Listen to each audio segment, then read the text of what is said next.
Hello class, आज की हमें प्रॉब्लम दी गई है वो क्लास 10th के chapter number 9 some application of trigonometry से लिया गया है।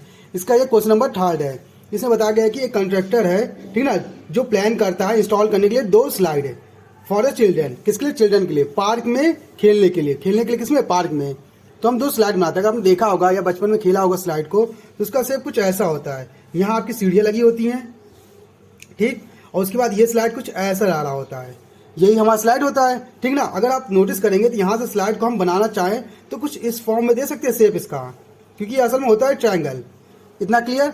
अब आगे पढ़ते हैं। इसने बोला the children below the age of 5 year, मतलब उन बच्चों के लिए बनाना चाह रहा है जो 5 साल से कम है। उसने प्रेफर किया कि जो स्लाइड बनेगा उसका जो टॉप होगा, ठीक ना, उसकी हाइट कितनी होगी? 1.5, मतलब इसकी टॉप की हाइट कितनी होगी? 1.5 मीटर, इतनी इसकी हाइट होगी। और जो एंगल बना रहा होगा कितना बना रहा होगा? 30। तो कितना एंगल बना रहा होगा? ये 30 बना रहा होगा। इतना क्लियर? उसके बाद उसने कहा कि अब बड़े बच्चों की बात करते हैं। पहले 5 साल के नीचे वाले बच्चों की बात की गई, फिर 5 साल से बड़े वाले बच्चों के लिए उसने सोचा कि अब जो इसकी हाइट होगी कितनी होगी? 3 मीटर। कितनी हाइट होगी? 3 मीटर। तो हम मान लेते हैं इसकी हाइट कितनी है हमारी? 3 मीटर है। इतना क्लियर? और ये ग्राउंड से जो एंगल बना रहा है, ठीक ना, वो कितना बना रहा है? 60 बना रहा है। कितना बना रहा है एंगल? 60। ये हमारा बना रहा है ग्राउंड से। तो इसमें पूछ रहा है कि बताना कि स्लाइड की जो स्लाइड है उसकी लेंथ क्या होगी, दोनों ही की, इसकी और इसकी, दोनों की लेंथ निकालनी है। तो उसके लिए आपको कुछ नहीं करना, आपको ये सच चाहिए। सीधी बात, इसे हम x मान लेते हैं और इस वाले को हम क्या मान लेते हैं? y मान लेते हैं। तो हमें इन दोनों की हाइट चाहिए कि x क्या होगा और y क्या होगा, इन दोनों को ही निकालना है, ठीक। तो आप नोटिस कीजिए, आपके पास एक एंगल दिया हुआ है, ठीक, और आपके पास हाइट है। और यह पता है कि अगर कोई भी स्लाइड खड़ा होगा तो कितना एंगल बनाएगा? 90 अर्थ से, ये जमीन से भी वो कितना बनाएगा? 90 डिग्री बनाएगा उसका बेस।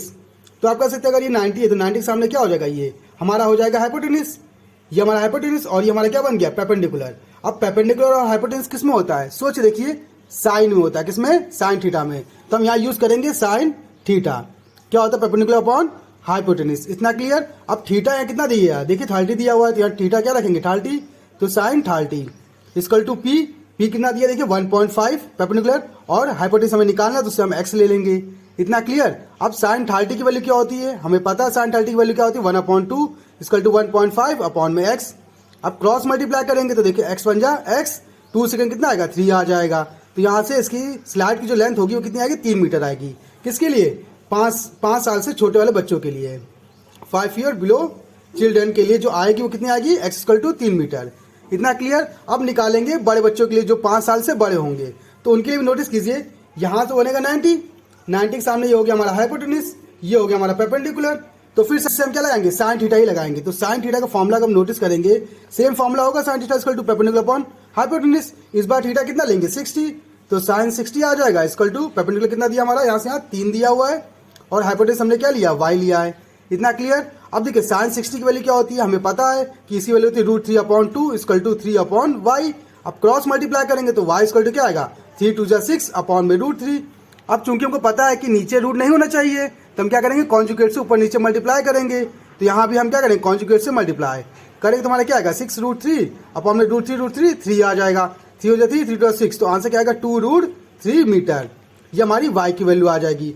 इन बच्चों की जो स्लाइड होगी उसकी हाइट क्या होगी? ये होगी, और यहाँ पे स्लाइड की हाइट कितनी होगी? 3 मीटर हो जाएगी। इस तरह से आंसर कंप्लीट होता है। इसके हम अपने नेक्स्ट क्वेश्चन की बात करेंगे, जो कि हमको नेक्स्ट क्वेश्चन दिया गया है सेम इसी तरीके से, कि the angle of evolution of a top of a tower. एक टावर बना लेते पहले, ठीक। तो ये हमारा क्या बना हुआ है? टावर बना हुआ है। इतना क्लियर? इस टावर को इवोल्यूशन क्या है? मतलब नीचे से ऊपर देखा जा रहा है। एक डिप्रेशन होता है, एक इवोल्यूशन होता है। इवोल्यूशन क्या होता है? जब आप नीचे से ऊपर देखते हैं, और डिप्रेशन क्या होता है? जब ऊपर से आप नीचे देखते हैं। मतलब मान लीजिए आपका घर ये रहा, आप घर के बाहर यहाँ खड़े हैं, और घर के बाहर खड़े होकर नीचे से आप घर के टॉप को देख रहे हैं या किसी व्यक्ति को देख रहे हैं, तो आपका इवोल्यूशन होगा। वहीं अगर आप क्या करते हैं? घर पे छत पे खड़े हो जाए और छत से किसी को नीचे देखते हैं, तो आपका डिप्रेशन होता है, ठीक। तो यहाँ से इसने बोला इवोल्यूशन, मतलब वो कहीं ना कहीं जमीन पे खड़ा होकर देख रहा है। किसके टॉप को? टावर के टॉप को, ठीक। ग्राउंड से विच इज 30 मीटर अवे। और वो जो लड़का है ग्राउंड पे कितनी दूर है? टावर से 30 मीटर दूर। देखिए लिखा ना 30 मीटर अवे है।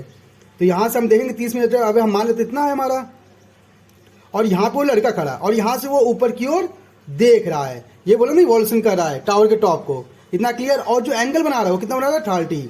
कितना एंगल बना रहा है? 30। तो फाइंड करना है इस टावर की हाइट क्या होगी, ठीक, तो इसे हम एच मान ले। अच्छा, हमें पता है टावर खड़ा होगा बेस से उसका 90 डिग्री बनेगा, इतना क्लियर। अगर 90 है तो यहाँ पे हम ट्रिग्नोमेट्री का फंक्शन लगाएंगे, जो कि हमारा क्या है, एक ऐसा फंक्शन जिसमें परपेंडिकुलर और बेस दोनों आता है, वो है हमारा tan। क्या है, tan थीटा। क्या होता है, परपेंडिकुलर अपॉन बेस। अब थीटा आपका कितना दिया, 30, तो थीटा की जगह क्या लिखेंगे, 30 लिखेंगे। इक्वल टू परपेंडिकुलर हमारा कितना दिया, देखिए h जो हमने लेट किया था, और बेस हमारा क्या है 30, इतना क्लियर। अब tan 30 की वैल्यू क्या होती है, सोच देखिए 1/√3 ये होती है इक्वल टू h/30।